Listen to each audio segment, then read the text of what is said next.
தமிழக வெற்றி கழகத்தின் வரலாற்று சிறப்புமிக்க இந்த மாநில செயற்கூட்டத்திற்கு வந்திருக்கும் உங்கள் அனைவருக்கும் வணக்கம். நம்மளோடு இந்த மாநில செயற்குழு கூட்டத்திற்கு வந்திருக்கும் நம் கதாநாயகன், மக்களின் நம்பிக்கை நாயகன், நம் ஜனநாயகன், நம் வெற்றி தலைவர் அவர்களை வருக வருக என வரவேற்பதில் பெருமகிழ்ச்சியும் அடைகிறேன்.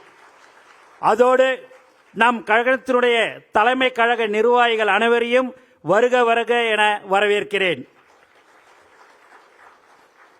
நம் தமிழக வெற்றி கழகத்தினுடைய தலைமை கழக சிறப்பு குழு உறுப்பினர்கள், கழகத்தின் மாநில நிர்வாகிகள், கழக மாவட்டங்களை உள்ளடங்கிய மண்டல பொறுப்பு செயலாளர்கள், கழக மாவட்ட செயலாளர்கள், கழக சார்பணிகளின் ஒருங்கிணைப்பாளர்கள் மற்றும் அனைத்து செயற்குழு உறுப்பினர்களையும் வருக வருக என இருகரம் கூப்பி வரவேற்கிறேன்.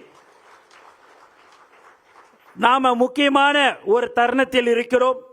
நமது வெற்றி தலைவர் அவர்கள் தமிழக வெற்றி கழகம் அரசியல் கட்சியை ஆரம்பித்து ஏறக்குறைய 1.5 வருடம் ஆகிறது.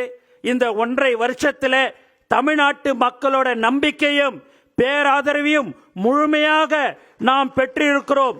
தமிழக மக்கள் நம் வெற்றி தலைவரை மிகப்பெரிய மாற்று சக்தியாகவும் அவர்களின் மிகப்பெரிய நம்பிக்கையாகவும் பார்த்து வராங்க. நம் மீதான தமிழக மக்களோட எதிர்பார்ப்பு நாளுக்கு நாள் அதிகரித்துக்கிட்டே இருக்கு. நம்மோட வெற்றி தலைவர் அவர்கள் தலைமையில் தமிழ்நாட்டு மக்களோடு நம்பிக்கையும் எதிர்பார்ப்புகளையும் பூர்த்தி செய்ய வேண்டியது நம் ஒருவரின் கடமை என்பதை நாம் எப்பவும் மறக்கக்கூடாது. அதனால் தலைவர் அவர்கள் பின்னாடி அவருக்கு எப்போதும் நாம் துணையாக நின்று தலைவர் அவர்களிடம் கட்டளையை உறுதியோடு செய்து முடிப்பது நம்முடைய கடமை.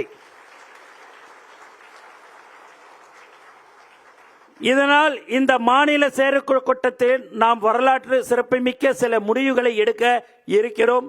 அதன்படி நாம் வெற்றி தலைவர் அவர்களின் உத்தரவோடு மக்களின் நம்பிக்கையும் எதிர்பார்ப்புகளையும் நிறைவேற்றுவதற்காக அடுத்த கட்டத்தை நோக்கி பயணிக்க இருக்கிறோம். எனவே இனி வரும் காலத்தில் நாம் ஒவ்வொரு நாளையும் ஒவ்வொரு நிமிஷத்தையும் நாம் தலைவருக்காகவும் தமிழ் மக்களுக்காகவும் செலவிட வேண்டும். தலைவர் இடக்கூடிய கட்டளைகளை உடனே அப்போவே நிறைவேற்றி முடிக்கணும் என கேட்டுக்கொண்டு மீண்டும் ஒரு முறை உங்கள் அனைவரும் இருகரம் கூப்பி வரவேற்று அமர்கிறேன்.